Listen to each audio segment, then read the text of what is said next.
বছরের শেষ মাস, আর কিছুদিনই শীত আসবে। গাছের সব পাতা ঝরে শুধু ডালপালাটা জেগে থাকবে উত্তরে হাওয়ায় তীর কাঁপবে বলে। বছর শেষ হয়ে এলো কেমন দেখতে দেখতে। এই বছরটি আমার জীবনে সবচেয়ে বর্ণিল একটি বছর।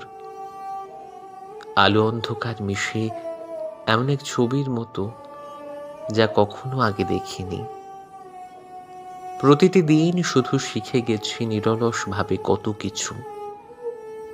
জেনেছি সম্পর্কের শিকড় বড় পলকা হয় কখনো কখনো। এমন অনেক কীট আছে যা অবলীলায় অনেক কালের গাছগাছালি ফেলে দেয় শুধু শিকড় কেটে। জেনেছি অনেক কথা দেয়া হয়ে থাকে খেলার ছলে, সময় এলে যার দায় কেউ নেয় না। জেনেছি অন্যের ঘর ভাঙা বড় মনোরঞ্জক খেলা। যারা খেলে এবং দেখে তারা এক অদ্ভুত প্রজাতি এই সমাজের বুকে। তাদেরও সৌভাগ্যক্রমে দেখলাম, চিনলাম, জানলাম অন্ধকারে সবচেয়ে বেশি আলো মিশে থাকে। শিখলাম কেমনভাবে তাকে ছেঁকে বার করে নিতে হয়। জানলাম মন বড় বিচিত্র, তাকে সোনার দ্বারে সুখ পাখির মতো পুষে রাখা যায়, আবার তার স্বেচ্ছাচারী ডানায় সর্বনাশের মন্ত্র লিখে উড়িয়ে দেয়া যায়। দেখলাম আকাশে ঠিক কত রং মিলিয়ে আছে।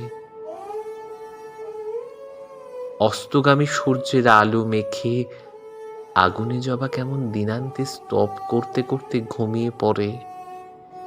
পাখিদের প্রেম, প্রজাপতির কলহ, পূর্ণিমার বন জ্যোৎস্না, অমাবস্যার গায়ে জোনাকিদের তারা হয়ে ফোটা। দেখলাম মানুষ যা কেড়ে নেয় প্রকৃতি তা কি অবলীলায় ফিরিয়ে দেয় শতগুণে।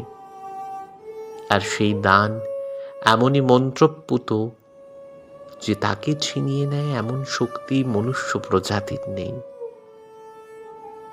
স্রোতস্বিনীর জীবন কখনো খরস্রোতে ভাসিয়েছে, প্রয়োজনে তুলেছে, ফেলেছে, কিন্তু নিজের থেকে বিচ্ছিন্ন করেনি আমায়। শিখেছি নিজের শর্তে বাঁচতে,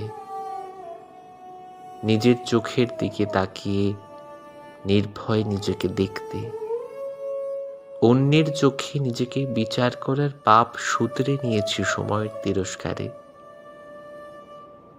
কাল সন্ধেবেলা উত্তরের জানলায় দাঁড়িয়ে শিরশিরে হাওয়ায় দূরের অস্পষ্ট ধোঁয়াশায় মিলিয়ে থাকা শহুরে ছবি দেখতে দেখতে কেমন এক অদ্ভুত ভালো লাগার অনুভূতি পেয়ে বসলো আমাকে। সকালের ফোটা কুন্দ ফুলের গায়ে লেগে থাকা শিশিরের মতো সেই ভালো লাগা, এক বিন্দু কিন্তু টলটলে। ভেবে দেখলে পুরোটাই প্রাপ্তির বছর। যাকে অপ্রাপ্তি বলে জেনেছি আজ বুঝি তা কখনোই আমার জন্য ছিল না। অন্য জীবনে তার শুকতারা হয়ে আলো দেখাক, এই প্রার্থনা রইল।